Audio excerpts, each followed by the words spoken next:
So, one of the devs for Marvel's Avengers working on the hero animation team specifically has fortunately, and also at the same time unfortunately, made an error of going ahead and giving us an indication on when the Spider-Man DLC is going to drop for Marvel's Avengers. This is stuff we have not heard before ever, and that's why a lot of people are talking about this in the community right now. Now, I do want to give a big shout out to another cool dude in the community, and channel specifically, should I say, that goes by the name of Assemble Podcast. Now, super cool dude. He's the guy who actually discovered this info by digging deep into this live stream and actually just listening to it and then bringing these bits of info to the light. So I'll link the channel in the description below. Really cool dude. Definitely go ahead and check out that channel. But nonetheless, I wanted to touch up on this stuff myself because, like I said, we've not heard this information anywhere else, and for some reason the dev actually assumed that we have actually had this announcement. So it does get interesting, but diving into the video and to discuss what the whole live stream was about, it was essentially almost like an open topic regarding, you know, the whole development process when it does come down to video games. Now, what's interesting and a few key points that were mentioned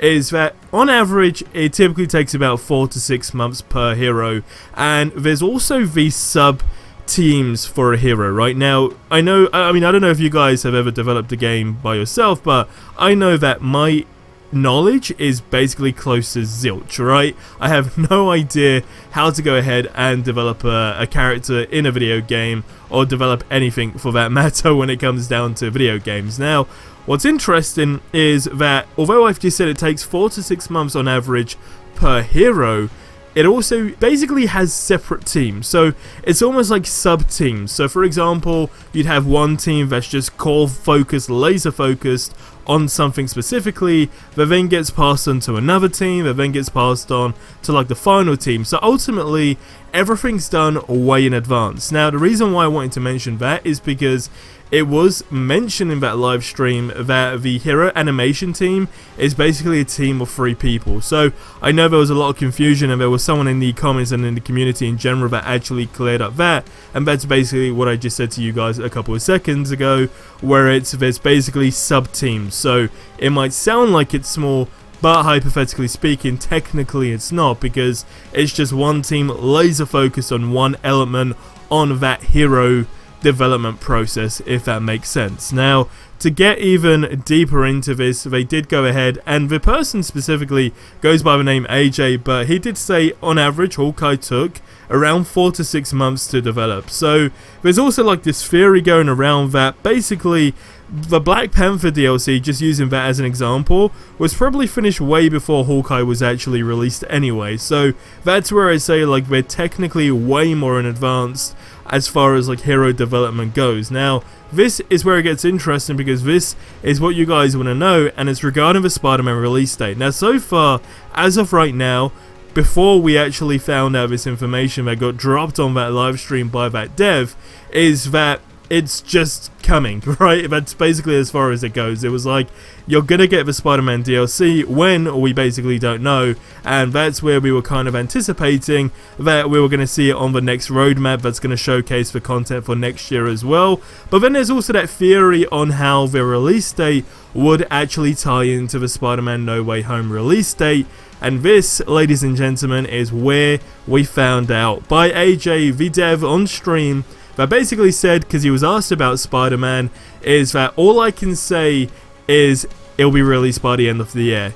Now, that's really interesting, because the second he said that, he did basically say that this is information that's been out there already, and it's actually not. This is information that we had no clue whatsoever about, because we've had leaks. Remember, like last year, that the Spider-Man DLC was going to be released in March, because there's a retailer in the UK called Game, and they basically went ahead and somehow, I guess, unintentionally leaked the release date being March, but ultimately now we can say that was just basically like a placeholder date.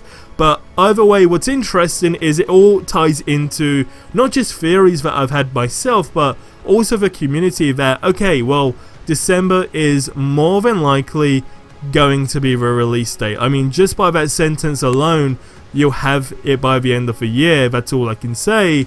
That's basically, that's just a confirmation. Spider-Man release by the end of the year. That's all I can say. Spider-Man No Way Home's release date is 17th of December.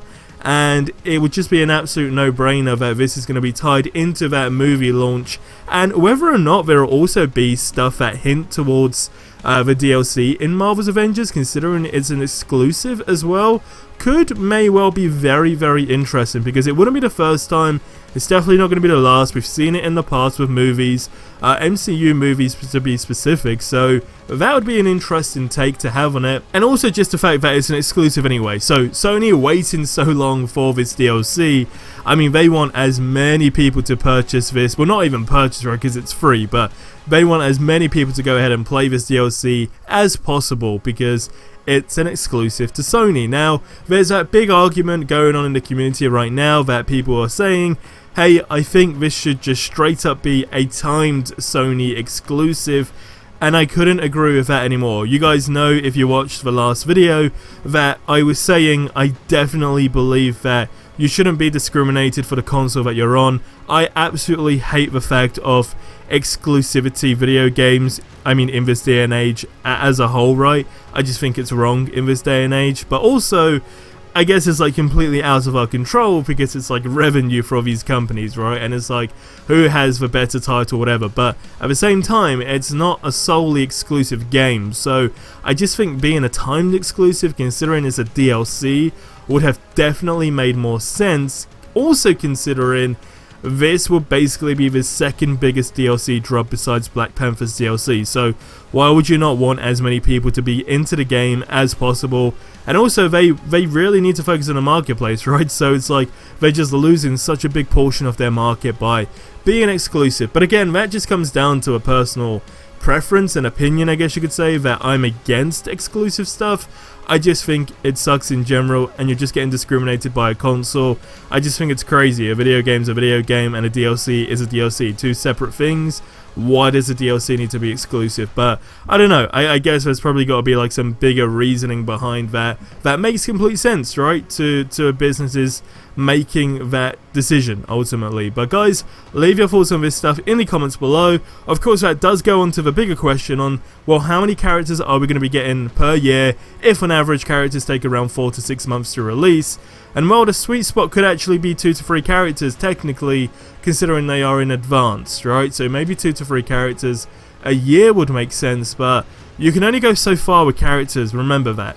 I know a lot of people kind of heavily rely on these DLC characters, but it's so crucial not to, although it's easy to. But the core part to this video game is it has to be the content that changes that gameplay experience. Like, you've got to have a reason to boot up the game and enjoy it and play it over and over again. And I don't personally think a hero solely alone would basically cause that. That's just my opinion. I'm just more like, okay, the characters are important and they're key, but so is the quality of like the content that gets released alongside that. We know that Wakanda's DLC for Black Panther is that new beginning, hopefully, for the game, so we'll see how that goes. But guys, I'll see you in the next one. Till then, have yourselves a ridiculously amazing day, and until the next one, adios amigos.